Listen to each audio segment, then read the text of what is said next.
আমি এখন এমন একটা দ্বীপে আছি যেখানে শুধু সাপেদের রাজত্ব। আমরা এসেছি পৃথিবীর সব থেকে বিপজ্জনক আইল্যান্ডে। কেন এমন আইল্যান্ডে আছি যেখানে কিলিং মেশিন ভর্তি? মনে হয় আমরা মরবো। Bye bye. এখন থেকে অফিসিয়ালি আমরা কাল অবধি আছি। এটা সত্যি, আমরা পৃথিবীর সব থেকে বিপজ্জনক আইল্যান্ডে সারা রাত কাটাবো। আর আমাদের প্রতি পদক্ষেপে থাকবে অজস্র সাপ। শুধুমাত্র স্পেশালাইজড পোশাক আমাদের বাঁচাবে এই সমস্ত ভয়াবহ বিষধর সাপের হাত থেকে। যে কোনো জায়গায় সাপ থাকতে পারে, তাই না? হ্যাঁ জিমি, কি হবে যদি কোনো সাপ আমাদেরকে কামড়ে দেয়? বেসিক্যালি যেই বিষ তোমাদের রক্তে এসে মিশবে, তোমাদের স্কিনের কালার চেঞ্জ হয়ে যাবে আর 1 ঘন্টার মধ্যে তোমরা মারা যাবে। এটা খুবই ভয়ের বিষয় যে আমি যে কোনো সেকেন্ডে মরে যেতে পারি। এটা পাগলামো ভাই। গোটা আইল্যান্ডটা কিলিং মেশিন দিয়ে ভর্তি। এটা কিন্তু দারুণ ব্যাপার। ওপর থেকে কিন্তু দারুণ লাগছে জায়গাটা। তুমি এখান থেকে পড়ে গেলে কিন্তু মরে যাবে। হ্যাঁ সেটা আমি জানি। সবাই খুব সতর্ক থেকো। তোমরা হয়তো ভাববে স্নেক আইল্যান্ড নাম বলে এখানে হাজার হাজার সাপ ওপেন ঘুরে বেড়াবে, কিন্তু মাটিতে বসবাসকারী প্রাণীদের সাপগুলো মারার পরে ওরা এখন গাছের পাখিদের শিকার করে, কারণ এখন ওরাই একমাত্র জীবিত শিকার। এখন আমরা অফিসিয়ালি জঙ্গলে প্রবেশ করছি। যে কোনো মুহূর্তে সাপ গাছ থেকে লাফ দিয়ে আমাদেরকে কামড়াতে পারে। এতক্ষণ পায়ের চিন্তা করছিলাম, এখন তো গাছ থেকে সাপ পড়ারও আশঙ্কা রয়েছে। এটা পাগলামো ভাই।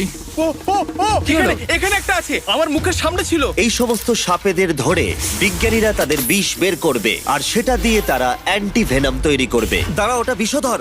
হ্যাঁ তার মানে ওটা আমায় কামড়ালে আমি মরে যাব। হ্যাঁ। ও, ও, ও, ও, ও! ভালো করে কিন্তু ধরে রাখবে। এটা একটা বাচ্চা। ও না না, এ তো হারিয়ে গেল। তুমি এটাকে ফেলে দিলে। না, পালিয়ে গেল। এটা পালিয়ে গেল। কিন্তু তুমি, মানুষটা সাপটাকে এমন ভাবে ফেললো যেন আমি আমার ফোন ফেলেছি। যত আমরা জঙ্গলের গভীরে ঢুকছি, ঝোপঝাড়গুলো খুব ঘন, আমি আমার সামনে 2 ফুটও দেখতে পারছি না। যে কোনো জায়গায় সাপ থাকতে পারে। আরো বেশি সাপ দেখতে পাচ্ছি। এখানে একটা ও, ও, ও। আর ওখানে একটা। এবার কিন্তু ছাড়বে না, ঠিক আছে? ঠিক আছে। তাড়াতাড়ি ভিতরে ঢুকিয়ে দাও। এই সাপের বিষ কতজন মানুষের জীবন বাঁচাতে পারে?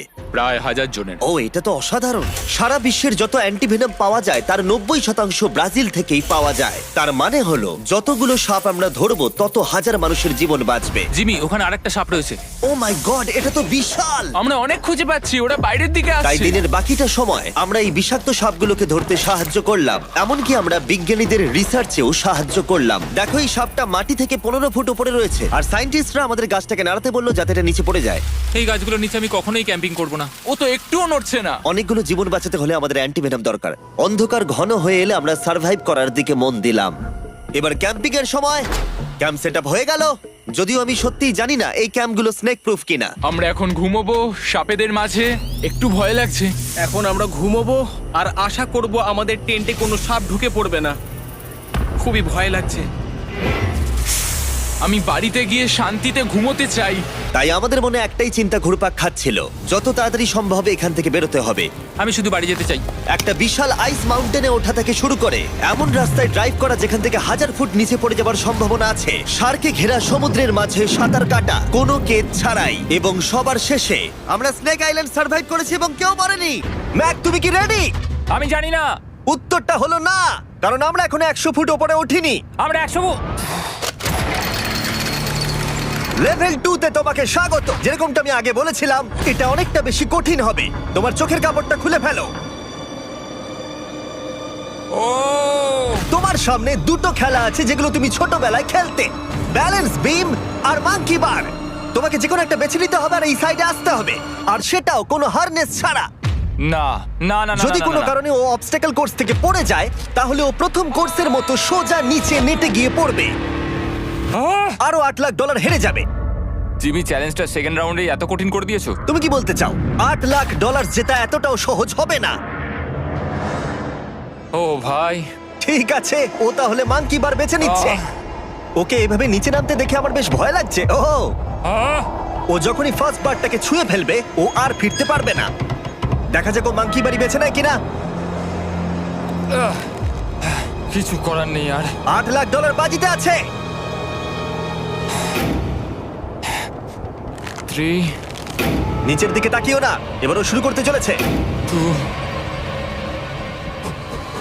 ও মাই গড, তুমি পারবে ম্যাক, পড়ে যেও না, সাবধানে সাবধানে। তুমি পারবে। ভাই, এটা পাগলামি। আমি জানি এটা খুবই কঠিন, কিন্তু এদিকে দেখো, ডলার আছে। এগিয়ে এসো। এটা তো অনেকটা দূরে। যত এগোবে ম্যাক চ্যালেঞ্জ তত কঠিন হবে। এ বাবা। ও মাই গড। ম্যাক, তুমি অলরেডি হাফ চলে এসেছো। তোমার আগের পরাজয়গুলোর কথা ভাবো। হাল ছেড়ো না বন্ধু। ম্যাক, তুমি পড়ে গেলে আমাদের নতুন করে ও মাই গড! ঠিক আছে, আর কটা বাকি আছে? Wow! দেখে এর মাঝে অনেকটা গ্যাপ আছে। সাবধানে এসো। ও ও ও প্রায় পৌঁছে গেছে। ও এটা তো দারুণ ছিল। প্লিজ পড়ে যেও না, ও এসেই গেছে। ও মাই গড! কনগ্রাটস! তোমরা